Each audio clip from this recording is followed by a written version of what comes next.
Hey everyone, how's it going? Today I'm going to show you guys how you can withdraw from Bullx.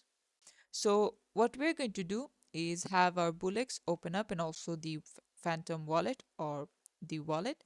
And then what you need to do is, let's say you want to transfer some Solana. So what you'll do is just click on Solana and then click on withdraw.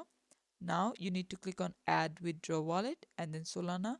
So you have to put in, let's say the name of the wallet is Phantom. And to get this wallet address, you'll just go to Phantom, click on receive, choose Solana, copy it, paste it over here, click on add wallet.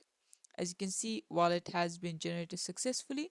Now where it says withdraw, so we want to select Solana from whatever wallet you have, and then you have to put in whatever amount, and then two would be this one, and then click on withdraw, and this is how you can do it. Thanks for watching. Please leave a like and subscribe for more tutorials like this, and I'll see you guys in the next one.